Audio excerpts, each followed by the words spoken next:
Welcome to Night Live with the Lion.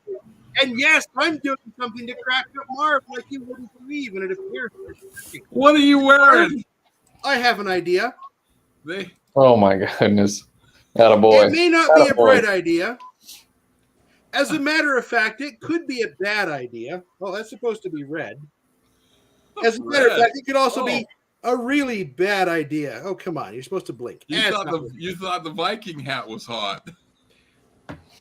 I got myself an idea hat, and I got an idea tonight. Marv, why don't you tell us about some of the great things we've got coming up here with Mechanic Alliance, My Certified Mechanic, and all those great things. I know we had a great meeting. I would have to take up all of Andre's time. We have so many neat things coming on, guys. We met with the professor at the university today. He's going to be doing some training with us for his stuff. We've got My Certified Mechanics going great. In fact, I still need to post her video. We had one that we had guys like Andre, Zach, and Shane helped us on one that was eating our lunch.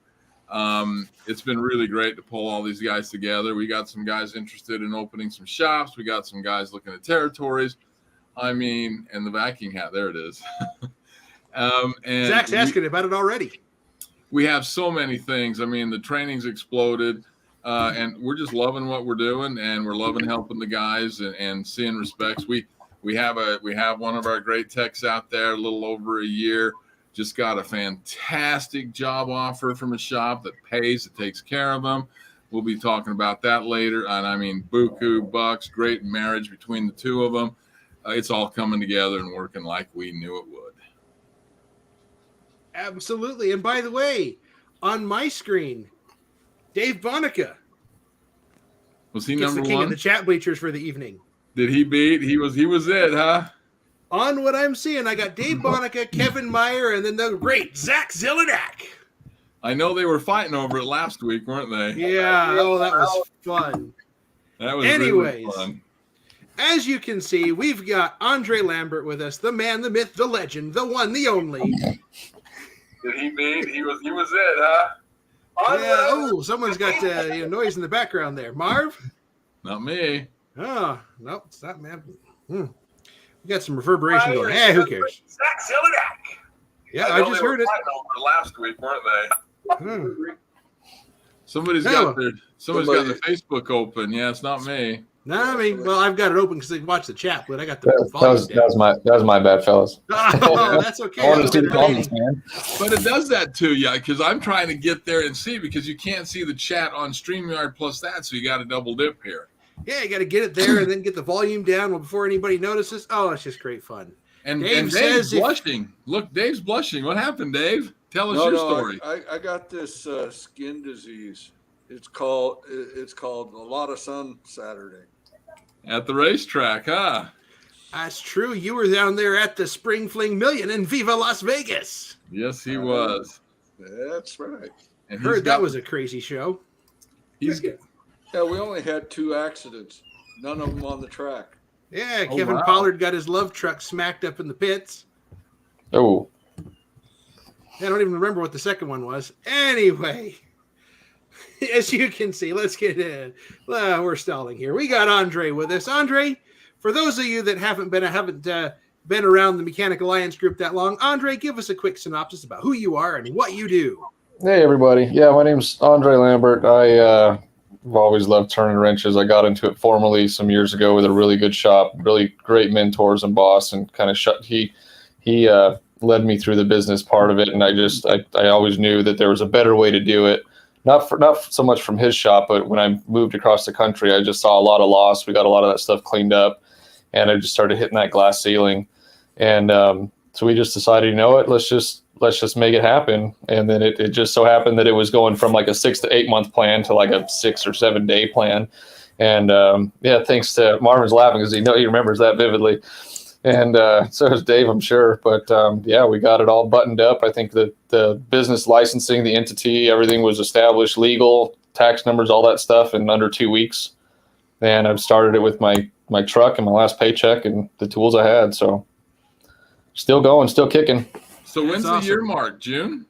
Technically, it already passed. It's April 12th. Okay. But I was still getting everything prepped with the truck and lining everything out and getting everything kind of set up. first real day of work was first week of May. There we go. And Fantastic. so, yeah, the reason that took so long too, if anybody, if you're doing what I did and you go through Legal Shield or an attorney or something like that, which I was really happy with what they did as far as getting the business established, but get your tax identification number, get your EIN number rather on your own first. It'll take 30 seconds. I waited a week and a half for that stupid thing for them to do it. And I finally got on and did it, and then it was done finally. So, but other than that, yeah, I just, thanks to you guys, like we put together the business plan, what I was going to charge, how I was going to go about it, how to kind of enter in, because, a lot of y'all don't know this, but it was particularly challenging for some time because my family and I are transplants here. So we didn't have, that high school reputation. I grew up with all these people here. I've built a life here, and it wasn't anything like that. We were transplants. I didn't snipe any customers from my old employer. I didn't really know anybody.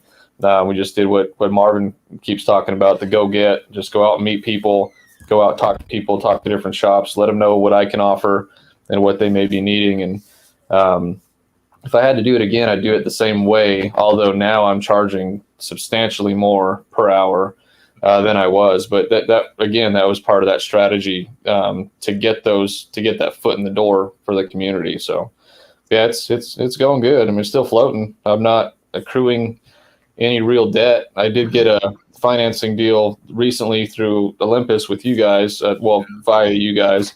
And I mean, that was painless. And that got me my new nifty Autel and the ATX3 and then my Molly AC machine. Cool. And I got a smoking deal through Napa on those, being a Napa service center. And that's another thing too, is being able to offer that to my customers. I love it. So, I mean, I went from basically nothing in a beat up old dirty truck to a truck with labels on it and stickers.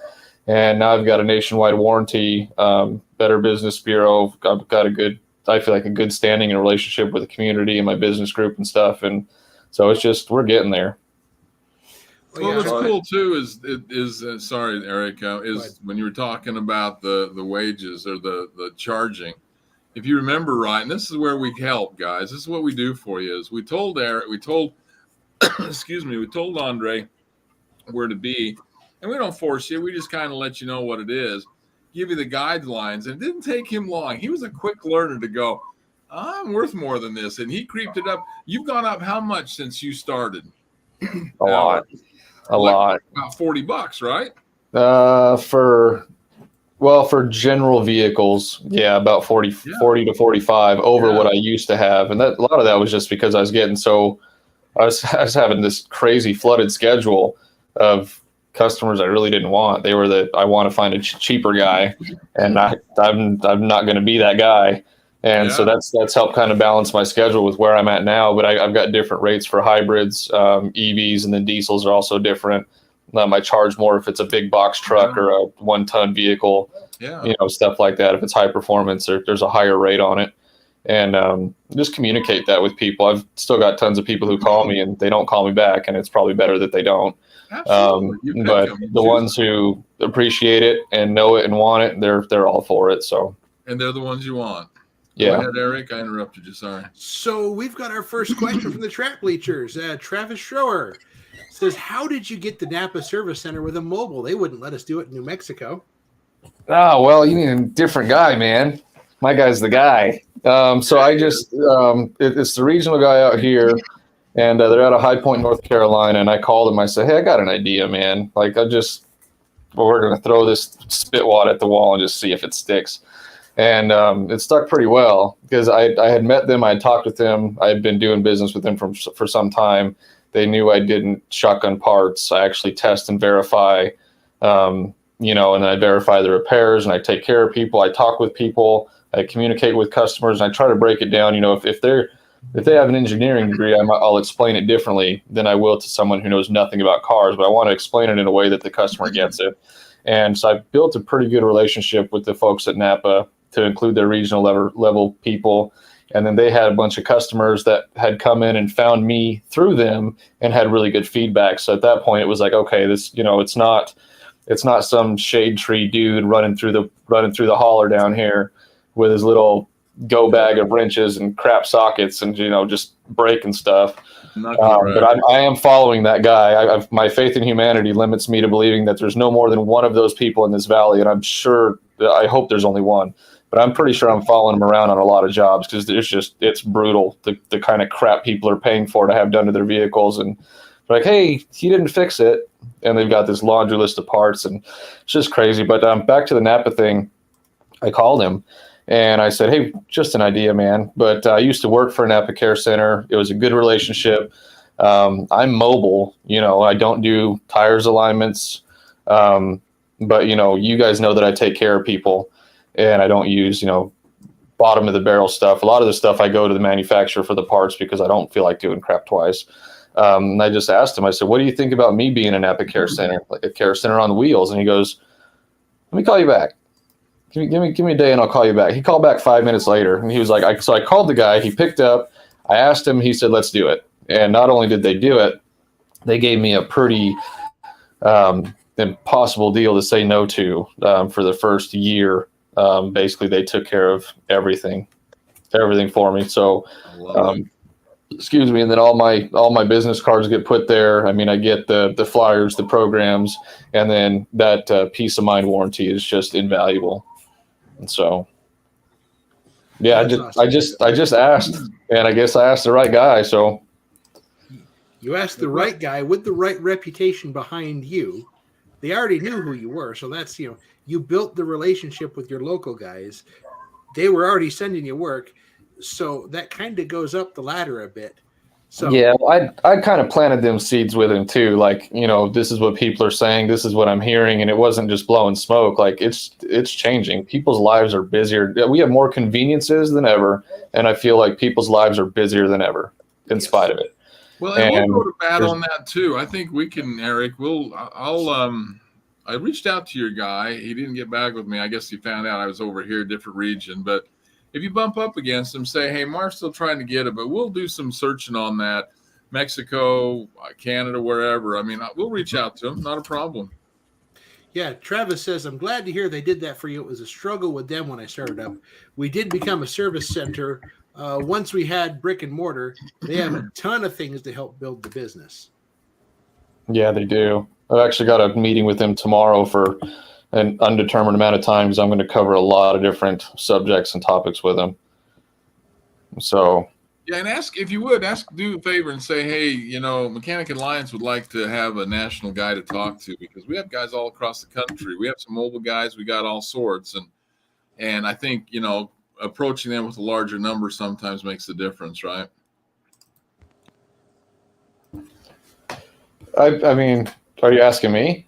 Yeah. Well, anybody. I think it goes back to that relationship. I mean, being that I have his number, he's a great guy. He actually used to work. Well, I can't say I shouldn't probably say what he used to do.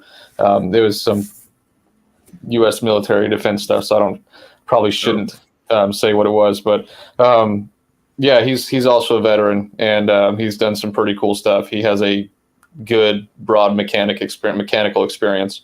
I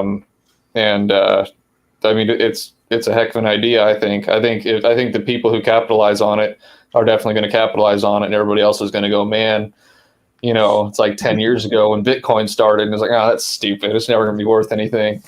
Now I'm like, oh crap, where did that old computer go that I threw away 6, 7, 8 years ago? I hope it still has that crypto wallet hiding on it. Oh, it's gone now, buddy. It's gone.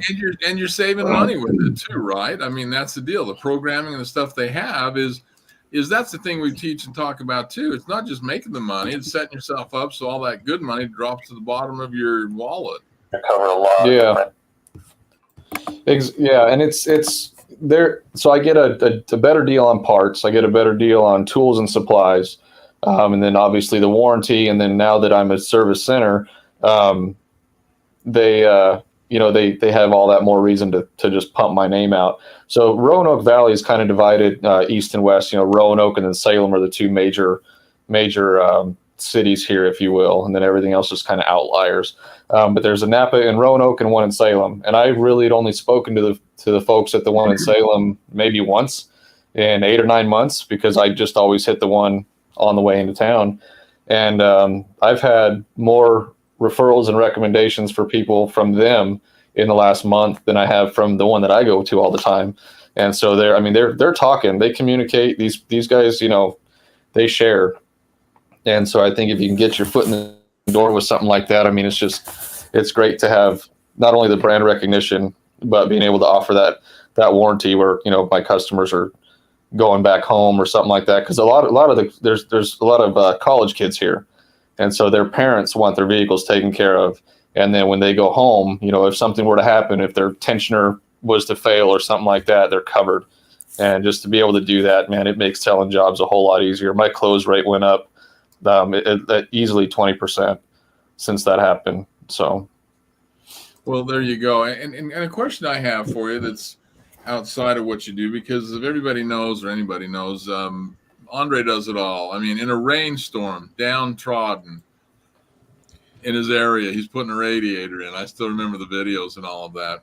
But what about some of the older guys like us, with all the work that you do as far as diagnostics? Because that's our niche, is trying to, guys are saying, I don't want to climb in the dirt. I don't want to go under the car.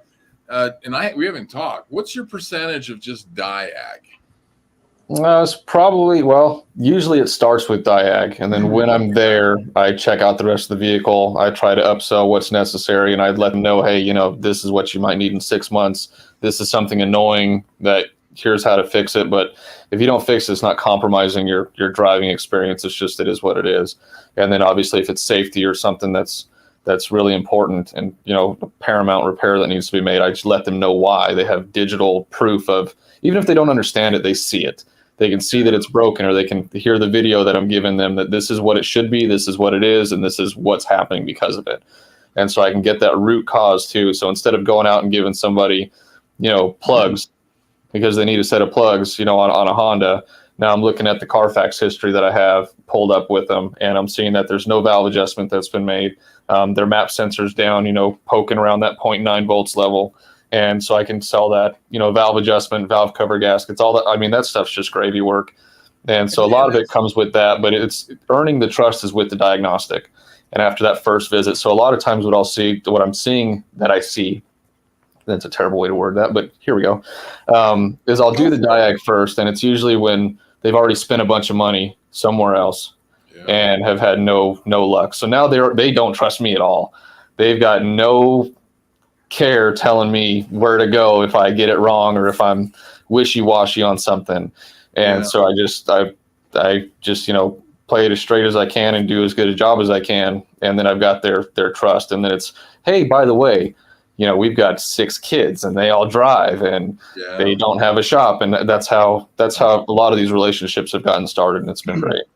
Well, and that's what's good is then you have that choice to do them or not do them. What we do here, I'm too old. Dave and I have looked at a couple of them. We go, I'm not touching it. And their job, 10 years ago, 5 years ago, we would have dove in to do it. But we just got 3 shops around here that are My Certified Mechanic certified. We send it to them. We get a kickback, and everybody's happy. Yeah. I think it's a service that's been great, but it's something that I probably won't be doing in, whenever my body says no.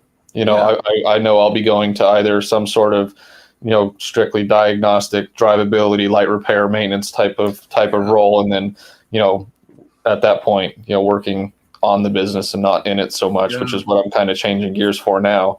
That's obviously, I can test it and show you some sweet scope captures and I proved it and they got it wrong and I got it right. And here's how much it's going to cost. But like right now I'm putting in a transmission in a Chevy Colorado, which is so much fun.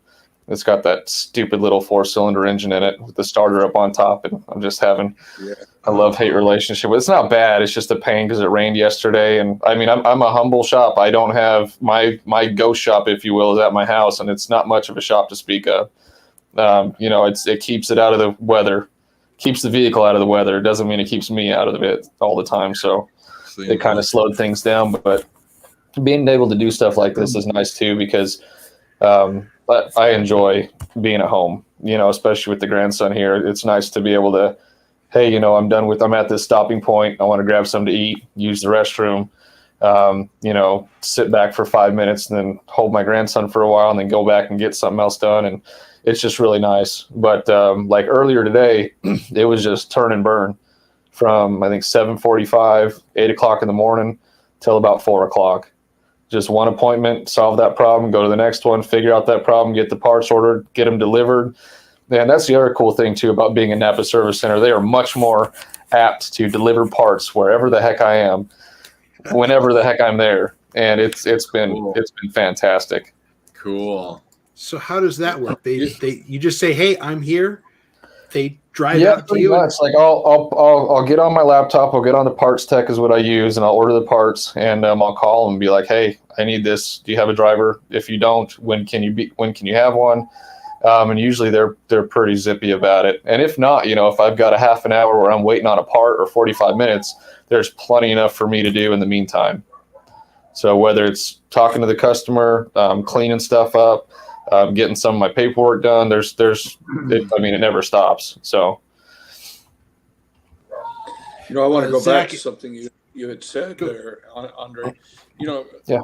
A large part of what you do is your communication with your customer and how you communicate with your customer. I noticed when you had talked about you talked about upselling, but in reality, the way you present it, you're not selling, you're informing, yeah. you're educating, and like you said, the trust and building that trust. I mean, Andre, this isn't a one-time example that happens to Andre. I mean, it happens quite frequently with Andre, but also, we had the same experience here just recently. A young lady with her, you guys might have seen it with her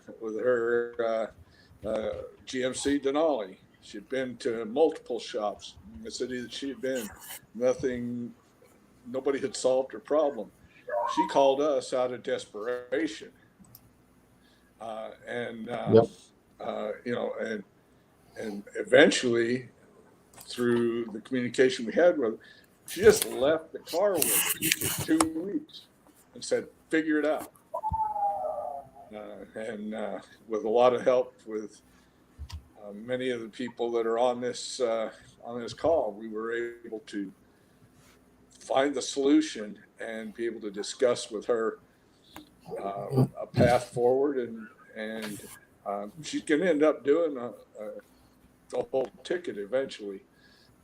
And so, yeah, it's your communication with your customer is key. Now, Andre, when you identify these things for them, do you have a check sheet or a report that you give them or anything like that? Yeah, so I use ShopMonkey, and so I upload photos, videos.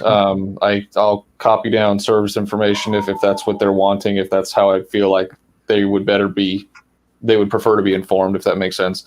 And just kind of give them the proof, give them what I'm seeing, why I'm seeing it that way, and the value behind, getting it done. So I was always taught when I first started with under Steve Smith at CarWorks in Colorado, and with ESI with Malin Newton, it was the benefits minus the cost equals the value. And so you explain the benefits, and here's the cost, but here's the value you're getting out of it. And so I want everything to be maximized on the value side. And I think the most valuable portion of it is people can have that confidence in their vehicle that it's not going to crap out on the road because, their water pump failed because they've got old nasty acidic coolant in there and it's been there for 10 years and nobody's done anything about it. So just stuff like that. And I hear it all the time. I think I brought this up last time I was talking to you guys, but it's worth mentioning again is, women control the spending power in the U.S. And I hear it all the time that they get talked to like crap, talked down to, or just flat out ignored. And if your shop's hurting for money, you look there real quick, because I've been in those shops where the women get treated like garbage. The service writer will come back and cuss her out, this dumb effing, and all this stuff. And the next one walks in and he's walking back going, "Man, you should check that one out up at the counter." It's like, first of all, you're not doing your job. Second of all, you're bad at your job. Third of all, you're ruining everybody else's job because you're being an ass. Like, you can't do that stuff. If you want to play games, you're going to get. I think you should get paid at a game player's rate, not a professional. So I think there's a class that can be had in the industry, and I think a lot of places miss that mark. Well, they do. It's like David said. This lady, they went on vacation, and we were working on it. And it's. In fact, I just posted a quick 30-second deal on what she'd said about us, and the words were, if I remember right, it was, "Got rid of the anxiety, and you communicated with me." That's all they want. They want the anxiety gone, and they want communication. We gave her a daily update on where we were. This is one that was for the record books. Absolutely. So yeah, that Zach was a cool one to watch. So Zach has asked, do you do any mobile programming?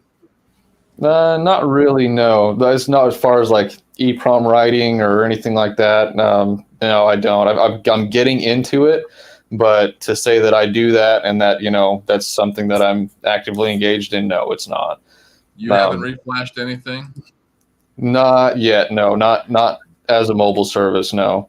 Not there yet. So the old scanner I had is now a paperweight. I mean, it's been a paperweight for a minute. But the new one, I love it. The topology and stuff, it's great. And then having the scope and the DVOM right there, that's already solved a lot of problems. But that's not something I really run into a whole lot here. I would venture to say that maybe 3% of this valley knows I even exist. And there are some folks out here that do programming, and they only do programming. They're also very inexpensive, but they're probably not insured either. I don't know if that's true, but I see how much they're charging an hour, and I'm like, I wonder how much you're paying in taxes and claiming that you're collecting and stuff. Yeah. But yeah, so that's, and then a lot of people just go to the dealer, and that's what I want to get away from, is people feeling hostage in that respect. So that's one of the things I was actually going to ask you guys about, is the different training modules and things that I've been trying to teach myself on my own, so I can get comfortable with that arena before I just jump in and get the horns. So, well, there's some good money in it. I mean, the reprogram we just did, $200. I mean, it's great money. Great money. Now you do have to have good internet where you're at. That's the only case. Yeah. Go ahead, Dave. Yeah, and sometimes I'm out in the woods so bad where I'm like, I've got my right hand on the wheel and my left hand's holding my Glock, and I'm just like, I don't know what's gonna happen around this next turn. Some sketchy stuff out there sometimes. Now, Andre, you said you bought a new scan tool. Yeah, that was through Peter Reese. Yeah. Which one did you do? The 919. I didn't get the Ultra. Okay. The way he explained it was the Ultra is just a fat screen on it, and it'd be too bulky for me, especially being under the dash and stuff like that. I've been spending a lot of time in dashes and doors, but yeah, thankfully I haven't had to do any programming yet. It's been like water intrusion or broken wires, things like that. So very nice. So how would you evaluate the 919 then? So far, it's worth every dang penny. I opened it. When I opened it, I felt like I stole a bunch of it. Like it wasn't supposed to be sent to me. Because, I mean, it's got all the leads, the two of the attenuators. It's got all a probe set with it, all the cables you could ask for pretty much, well, for OBD2. And, yeah, I'm really, really happy. I feel like I got away with it, a hell of a deal. So, and I will definitely... Next time I need something, he's the man I'm going to call about it for sure. And so, I mean, that's not just, I own one, so it's the greatest thing in the world. I mean, it may have some coverage gaps that I might find tomorrow and be really ticked off about, but that's the way it goes. But I mean, for what it can do and the capabilities, and so far the scope seems really, really fast. It's got a high refresh rate, and I'm capturing really clear like secondary ignition signals and stuff like that, and showing those to customers is just cool. Like, this is a good one, and this is the one that's broken, and this is how I know this. And then guys need to be aware that, and Peter will tell you that, is that some of the ones that you can buy on Amazon and all that are a Chinese model base deal, and you can have some issues. So if anybody's looking for an Autel, you're best to go through a dealer on that, and Peter will take care of you on that. Absolutely. So Dave says, have you looked into mobile key programming? We have a lot of customers that get frustrated that vehicles have to be towed after they lose a key. I've looked into it. Honestly, that's one of the other things it's on my short list of things to give time to consider. So with the grandson here and everything else and just warming up, plus we got every flat surface in my house right now is covered with trays of little plants that are going outside. I mean, tomatoes, peppers, everything. And they'll be outside in about 2 or 3 weeks. But right now, this time of the year in my house, every flat surface in the house basically is just loaded with new vegetation to get the garden going. So, yeah, I've got a couple other things that I need to wrap up, but that's one thing I was looking at too, because I've had quite a few people call me for that. And I have someone in town that I recommend they go to. They're great people. They're really good at what they do, but they're also not mobile. And so being able to do that would be fantastic. So Yeah. Zach says, check out the Top Done T Ninja 1000. It's not a one tool solution, but it is a bad MF. yeah, I got their little, was it the ES 2000 or whatever it is, the 2000 series of their little jump pack. And that thing's pretty cool. It weighs nothing, and I mean it's no slouch. So I was really impressed with that. So that's another company that I'll definitely entertain buying from in the future. And so Eric, we got to look into them. Did we send anything out to them or Zach or anybody? No, I'll add them to the list as soon as I find the list. Yeah, we're looking for some tool dealers to partner with us to help you guys. I'm not going to say anything, but I've got one lead that's very promising. Yeah. They're already talking with me, so. Yeah. Yeah, and as far as my AC machine and my trans fluid machine goes, I got those for about 50% of their list price. Good. So that was fantastic, and that was just through the guys here at Napa. So there you go. I think part of it is they're just really excited about it, because I go in there and I'm jazzed to be there every day. Like this is what gives me joy, and I just make sure that crap rubs off on everybody I run into, and I think they can see that, because when I talk to them and they show me some things that they can do, it's always they get excited and they make one more phone call and the number always gets smaller, and so it's been really nice. Well, it's your enthusiasm. That's what we've always loved about you. Oh, absolutely. Yeah, with the cost of modern keys, says Dave, tows just add to the bottom line. So, I mean, that's expensive. I mean, that's a consumer doesn't have to tow their car somewhere. That's a huge selling point to me. Well, the other thing is missing work. When people have to miss work because they don't have a vehicle. Now they're out the cost and they're out the income. It's a double. I mean, you're getting hit twice. Or, loading up kids, taking them to and from, trying to finagle rides and all that crap and wasting your day. It's just, there's a lot. And then you throw tows in on top of it. So I've got a good relationship with one of the towing outfits here. I had a decent relationship with one of the other ones, a better one, I should say. But I found out that their drivers weren't licensed to be doing what they were doing. And so, if I mean, my customer's vehicle would be covered one way or another eventually. But I don't like dealing with a company that treats their employees like I was treated when I worked in the oil field, which is, here, there's the regulations, but if you want a job, this is how you're going to do it. And so these guys are licensed to operate the rig, but as soon as they have a vehicle on that tow truck, they're under their licensing. So if something happens, it's that driver who's going to be screwed, and the company's not going to pick it up.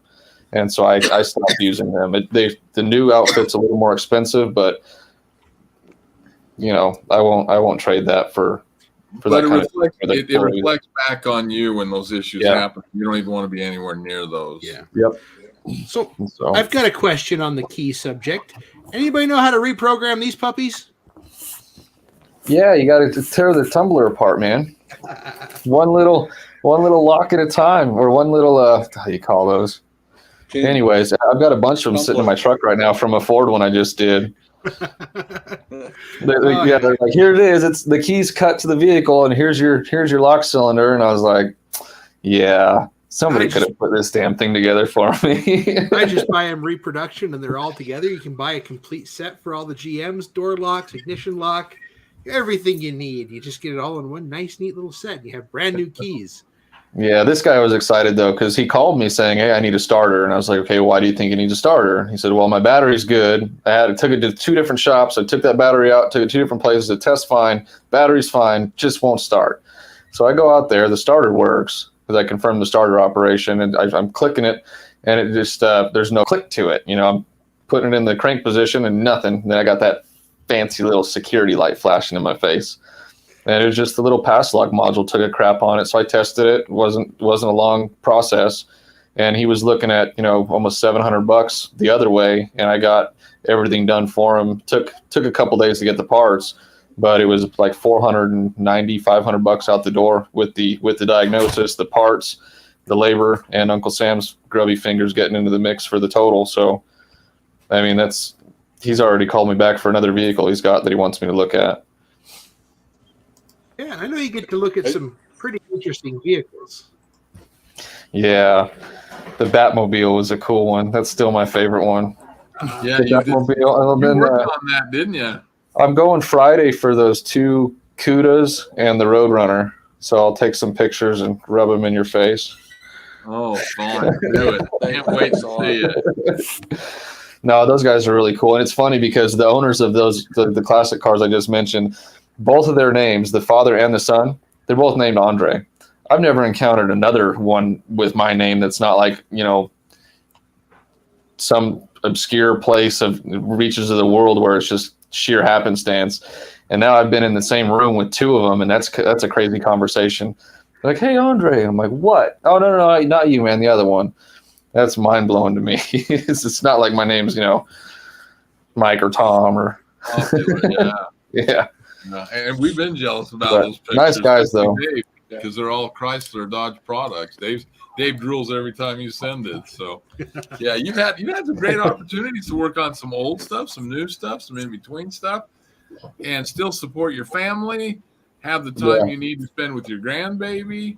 Take care of your family. Plant your plants, and it gives you a lot of freedom, doesn't it? Yeah, I mean, I'm busier than I've ever been in my life, but it's worth it, and I'm not as stressed. Like, I don't feel that heavy weight anymore. I did when I first started because it was okay. Now nobody's signing my paycheck.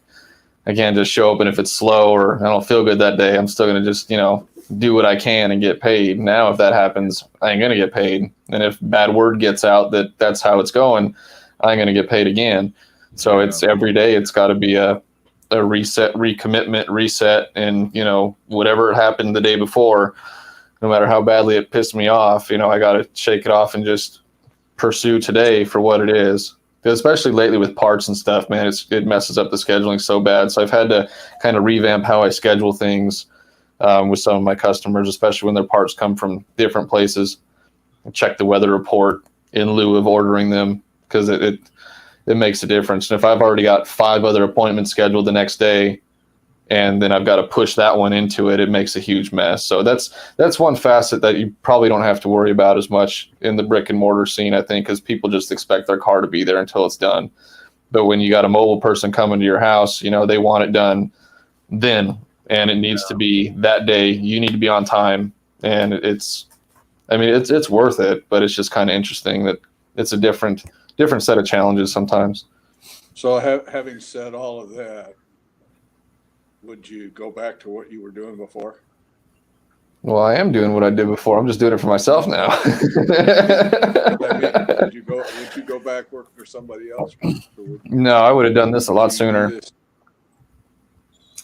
asked the exact same question that was in my mind because I mean, done it a lot sooner. Yep. It's taking that jump. That's the thing we haven't figured out for guys. We talk to a lot of guys. They want to do it. We have the financing. We have that. I mean, we have some guys on. We can have a lot more. It's that emotion. It's that taking that plunge. But yet, when it's done, they look back and go, "Yeah, I should have done it earlier." Well, think back a year and a half ago, 2 years ago, when I first met you guys. Remember the shade we were getting before? Just at this idea of 50% labor and parts markup and got called crazy, man. I remember that. You guys are crazy. You're nuts. You don't understand it. This will never work. All the torches and pitchforks, going through the valley at night. And now it's like catching some traction, fellas. Yeah, and there's still plenty of guys out there that flame us up one side and down the other. 50%, that'll never work. We just had one of those today. Yep. Yeah. I love it. It makes me laugh now. We prove them wrong. I mean, I got 40 plus years, and it's just not me. It's all the group. You know, we have guys like you that have seen what the MCM program is for a shop on the 50-50 deal. It's doable. Everybody makes money. It's where the future's going.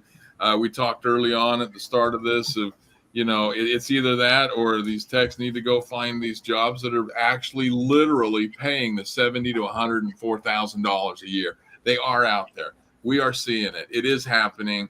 And the guys that aren't paying it aren't going to be around. Yeah. It's that 70 simple. to 104 with benefits. Benefits is huge. And that was salary.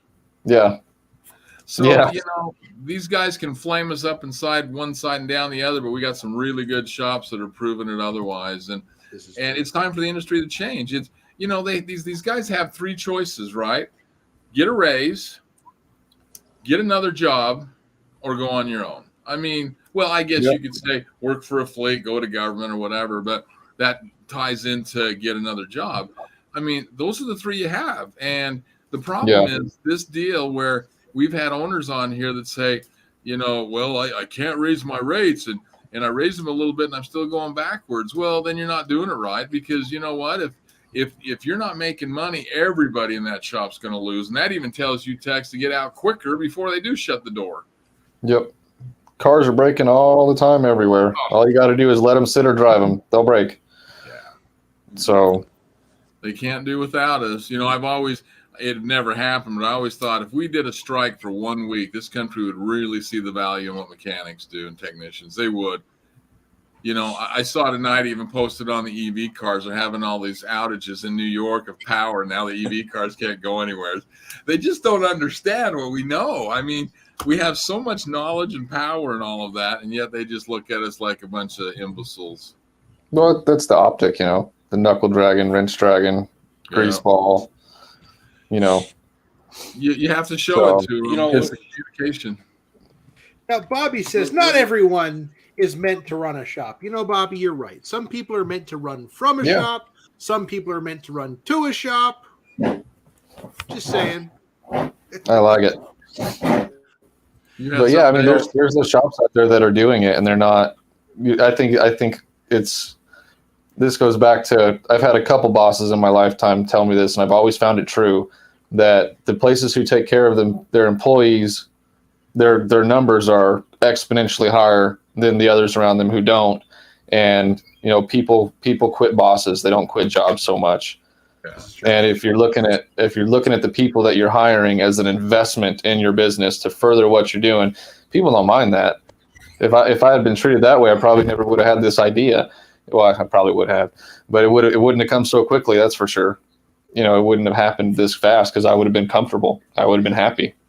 And you can't keep beating your head against a wall and going, well, I don't have insurance for my family, but I'm making just a little too much to qualify, but I'm still screwed on everything else. And if somebody gets sick, or if I got to take a day off, or if somebody in my family dies, I'm not going to be able to pay my mortgage next month.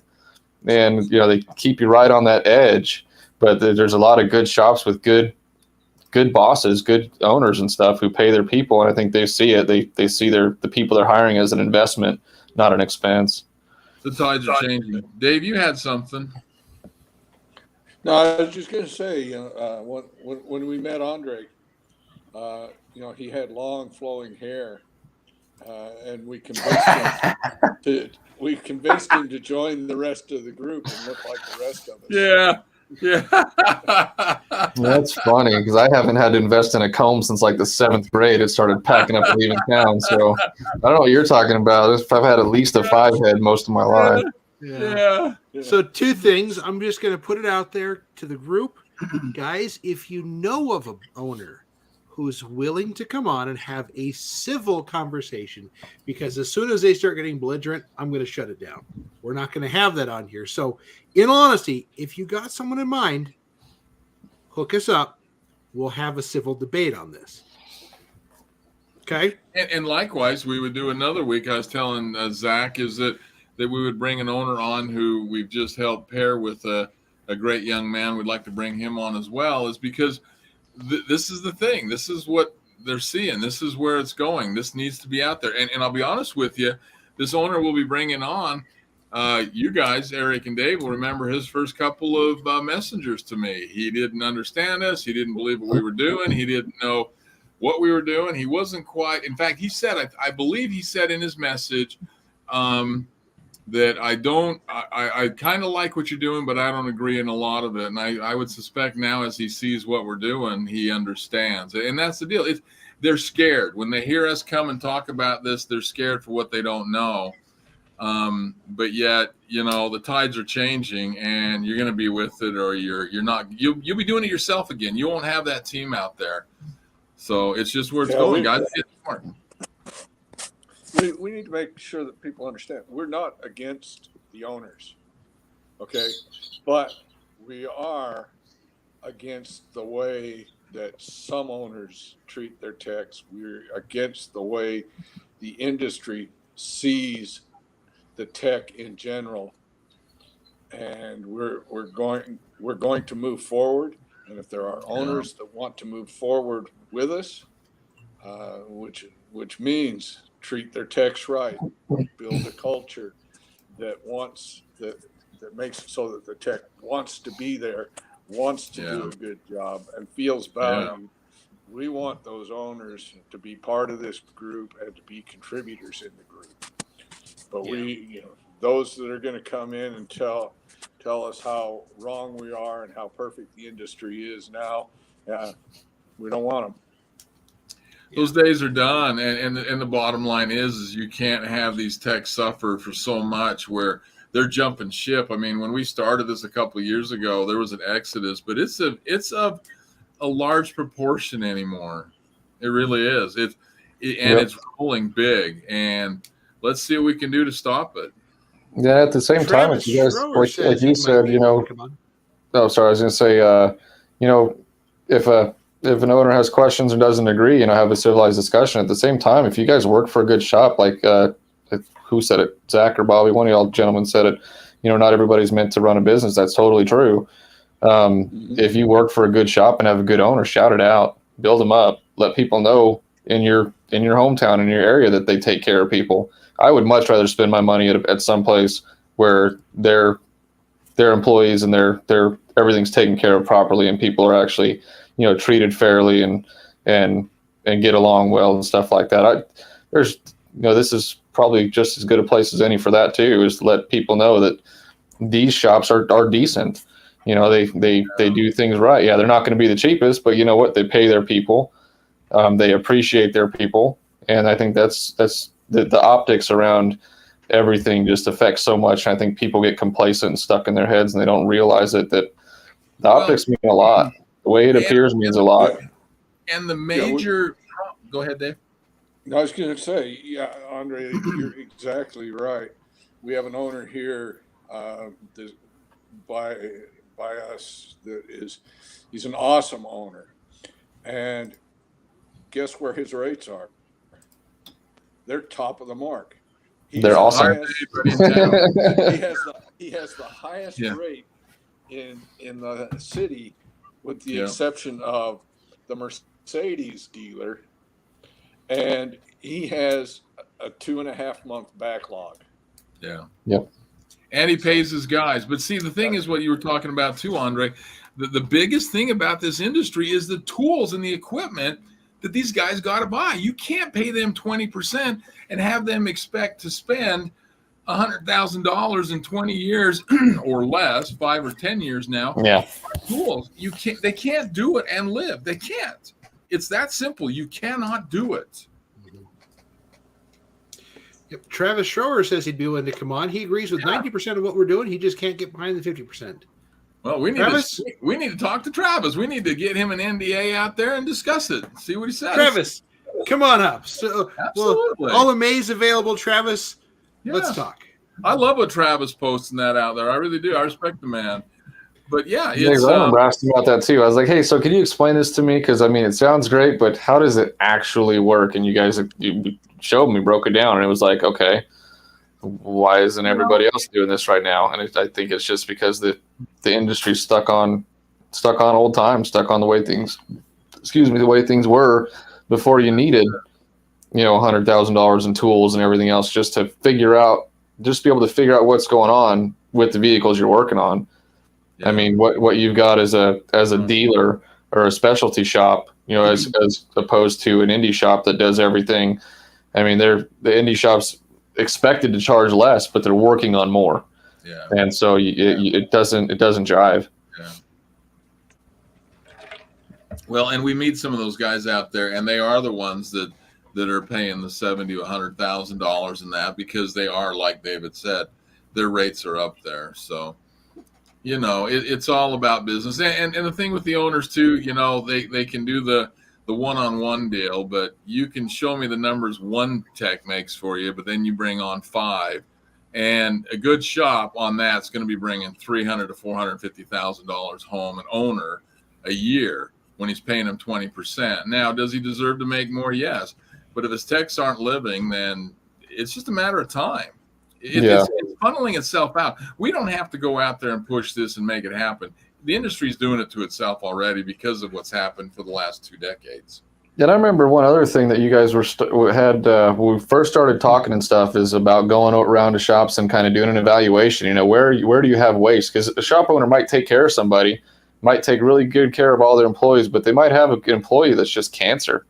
Yeah. I mean, he might just have a crappy attitude. He hides things. He's deceitful. He makes crap repairs and then blames it on it. I mean, we've all worked with him, and it's a cancer in your shop. And, you know, let them know, hey, this is how you need to take care of this. You got to cut this thing out. You have to excise it, because that's what's stopping you. That's what's stopping you from taking care of your guys. Because I remember I've seen it now a couple times at shops where it's like, where's all this stuff going?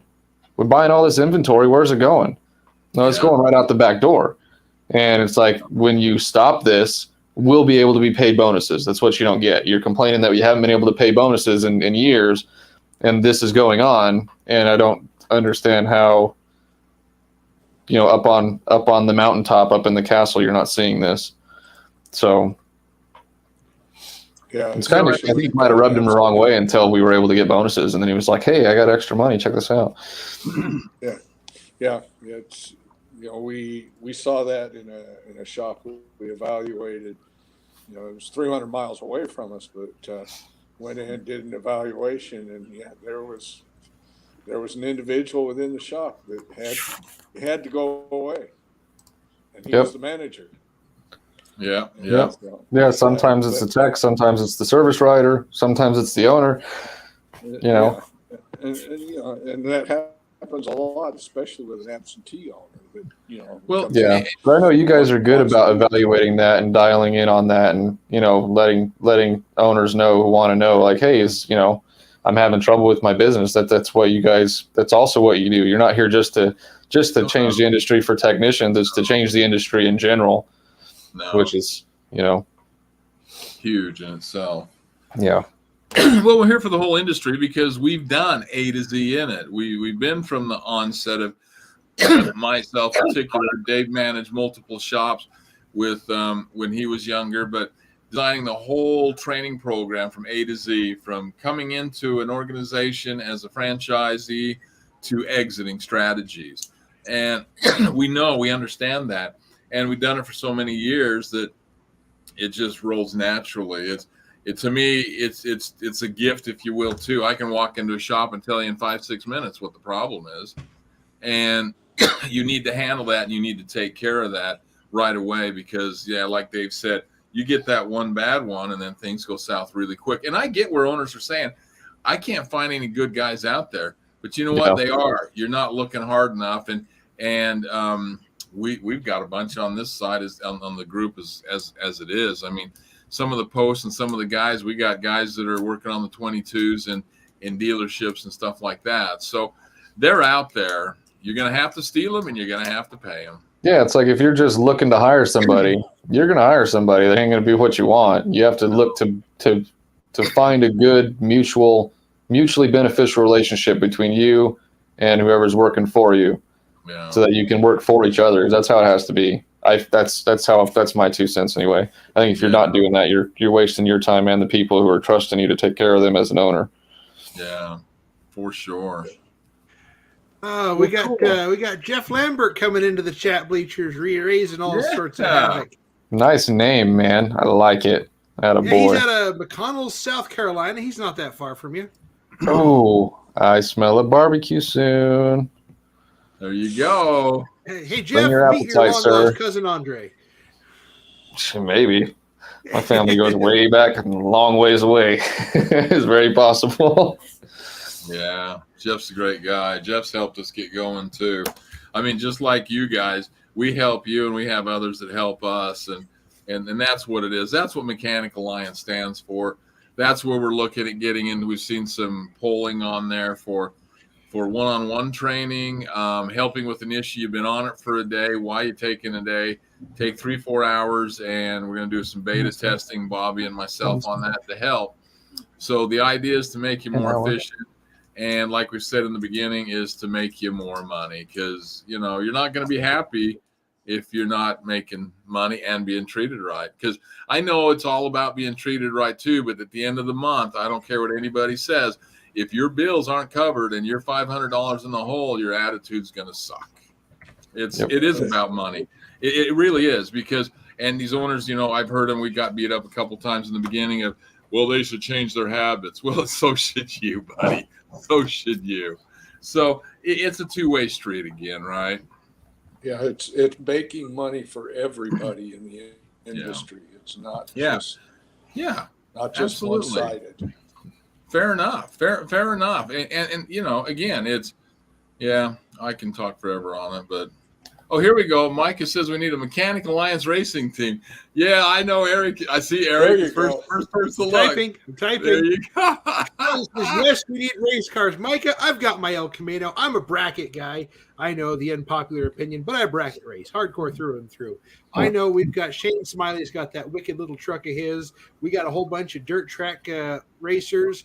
You know, we'd have a hodgepodge of motorsports if we got all the race cars together in one spot. I know we got a handful of drag racers, because there's a handful of guys out there that I see are on the same drag racing groups that I am. It's coming. That would be my bucket list. You know, Zach said we need a diagnostics team, which we're working on as well. Absolutely, Zach. Zach helped us on one that was just kicking everybody's butt. But that's our goal. I mean, that would be the goal, and it would be fun to get to the point of traveling the country and having some seminars or just good get-togethers, just, you know, having fun and bringing it together. And that's what, you know, we have done. If you guys go to mycertifiedmechanic.com, that's our consumer side. What we're doing for that is that's where we bring everybody together. For the consumer, that's to help you as a tech or as a shop, to let them know. We haven't really pushed that yet. We're building that as well. But it is bringing it all as one big family, if you will. I mean, all the guys we talk to, we feel like we're all family. We all get along.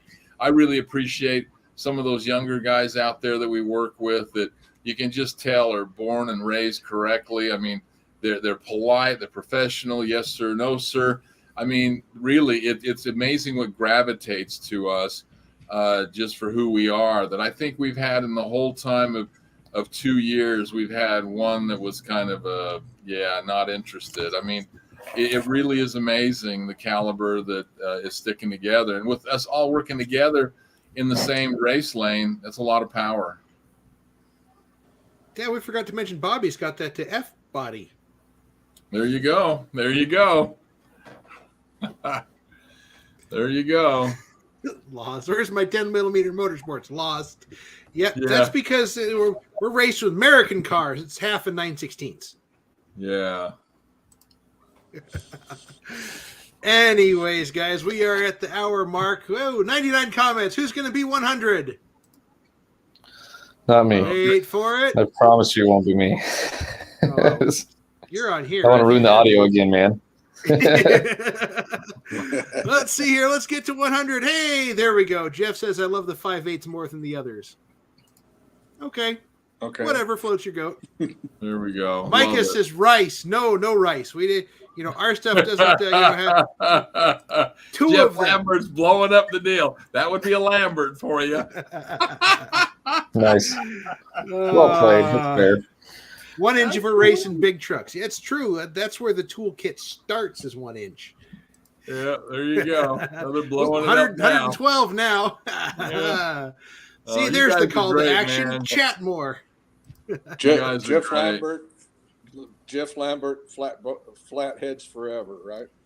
Yeah. That's true. We can get his flatheads out here. That'd be a fun race. Yeah. Flathead Jack had that twin-engined flathead car that was like 890s or something. That was a fun one. Yeah. Well, Andre, we really appreciate your time. We appreciate you sharing with others what you've done and what you've accomplished. Because, guys, we might help line you up into that lane. But like Shane Smiley, who's gotten all his accreditations at a record level in a year, a little over a year, you guys are doing the work. All we're doing is kind of helping and guiding and being your advocate. And that's really what we're about. You know, it's you guys take the bull by the horns. You guys are accomplishing it. We won't take ever any credit for that. Our deal is just to be there to help you, to make sure that you achieve what you want to achieve at the greatest value you can. Well, I appreciate it, man. You guys have been phenomenal since day one, and it's been a pleasure. So thank you. Well, appreciate you, Andre. All right, you gentlemen have a good evening, everybody. Well, be joyful, be safe. Thank you, guys. Teaser for next week with all the shop break-ins we've been hearing about. We've actually got our insurance person coming on, so stay tuned for next week. That may not be the most fun one, but I promise it will be informative. It's important, guys. Real important. Anyways, thanks, guys. Thanks for all your comments, your fun, your entertainment. We'll catch you next week. Awesome. Thanks. Bye. I can find my mouse. I can end the broadcast. There we go.